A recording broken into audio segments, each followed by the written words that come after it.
Folks, it cannot be overstated the royal mess Kate stepped into when she decided at the last minute to pull out of the Royal Ascot. The palace struggled to hide their annoyance at this latest slight, and this set off a barrage of subtly negative stories in the press. Because of course, when you're a Windsor, the press is your anger translator. William showed up with a face so sour, he may as well have been told it was a cash bar. Later, he could be seen drinking it up with the boys, clearly in his happy place. And the excuse? The big C. Now we're being told that Kate's recovery may take years and that she's still feeling the grueling effects of chemo. I'm sorry, what? Didn't she do a whole commercial type thing that looked more like an ad campaign for an antidepressant, claiming that she was cancer-free? Later, following that up with the announcement that she was in remission just in time for her to hit the ski slopes. But now, the public is dragged back into the sympathy ploy again, because who in their right mind would question someone with cancer?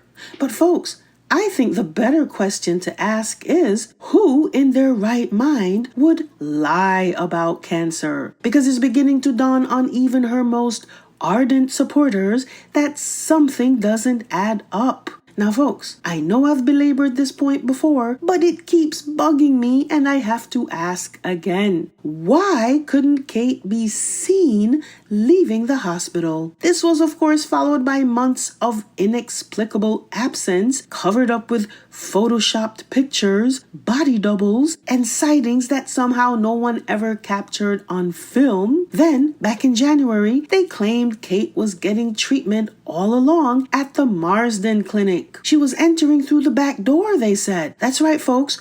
All last year, they would have us believe that somehow Kate was able to evade being captured on film, all while going for treatment at a hospital that to this day, not a single doctor or nurse has verified, and where the staff looked confused when she showed up. They think we're idiots. Of course, the paparazzi was able to capture all her athleticism on the slopes at Courchevel. Let's not kid ourselves, folks.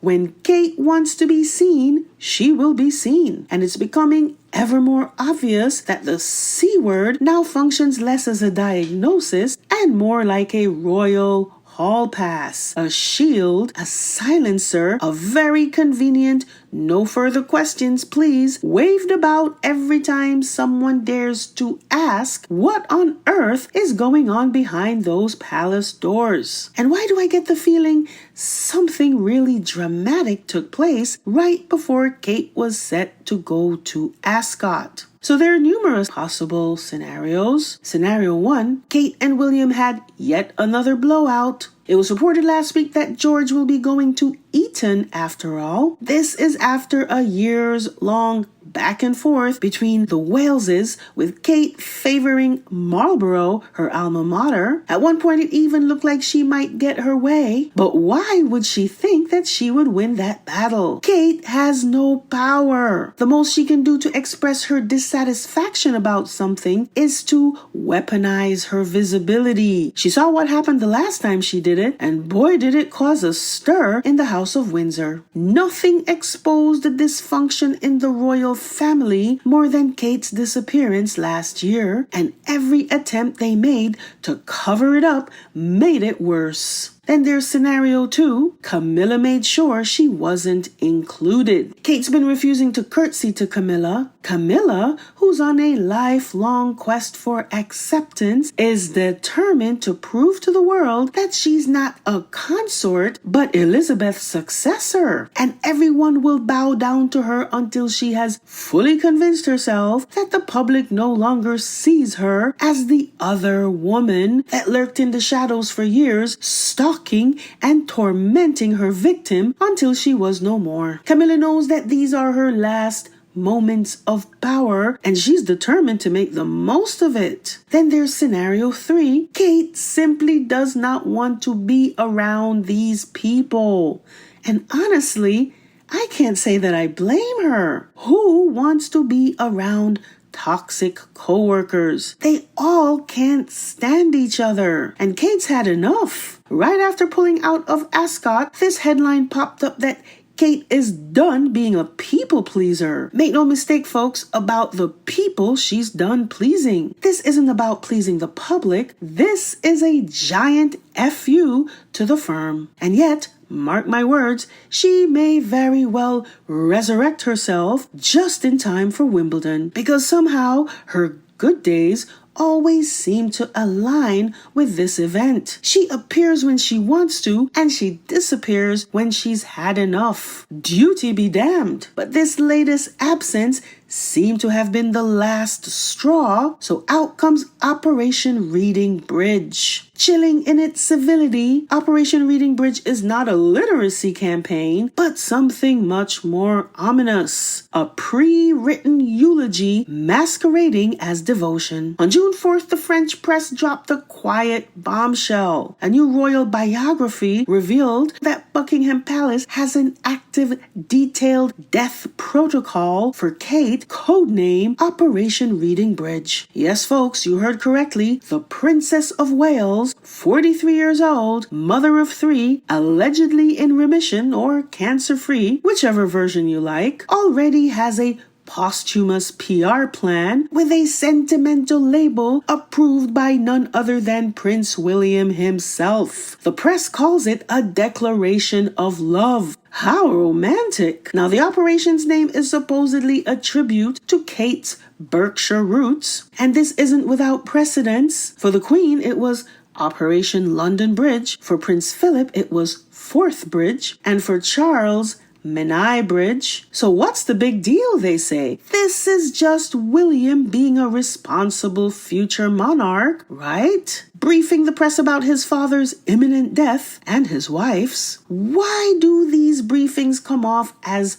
veiled threats? Because when it comes to William, it's all about what he's going to do when he becomes king. He's going to do everything differently from his father. He's going to punish his brother and his brother's children. And as for Camilla, I have a feeling that he is going to reserve the greatest humiliation for her. This is a man whose grudges substitute for oxygen. And make no mistake, all these plans are his way of letting everyone around him know that he's already in charge. On the very same day this plan was revealed, Kate made a ghostly return off camera. Behind closed doors, they said, to hold a early years meeting at Windsor Castle with Melinda Gates. No pictures, no video, just a line in the court circular. So why no pictures? William would never pass up an opportunity to be photographed with a billionaire celebrity, unless Kate wasn't there at all. And let's be clear, folks,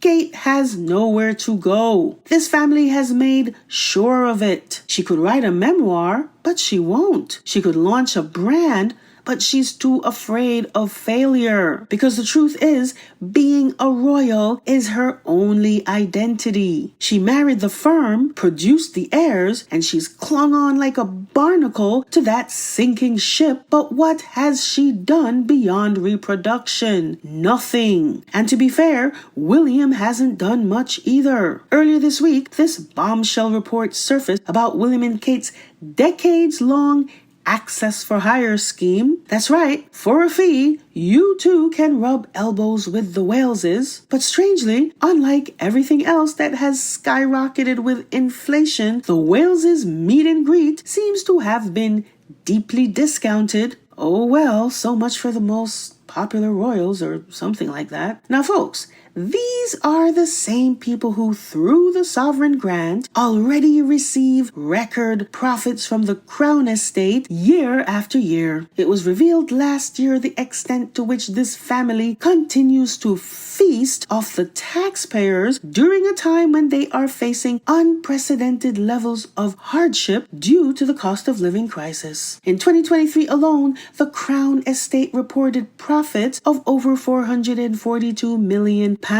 with £86.3 million handed to the royal household under the sovereign grant. That's on top of the private income and Duchy of Cornwall revenue. Meanwhile, British households saw energy bills rise over 60%, grocery inflation hit a 45-year high, and the use of food banks reached record levels. Yet somehow, the Waleses still needed to moonlight as royal influencers for hire. Now, I can understand the spares. They're at the mercy of the monarch and the heir, but why does it seem like it's never enough for them? Recently, I came across this snippet of a documentary about Charles's daily routine. Everything he's done for him. His pajamas are pressed every morning so that they don't have creases in them for the next day. His shoelaces are pressed flat with an iron.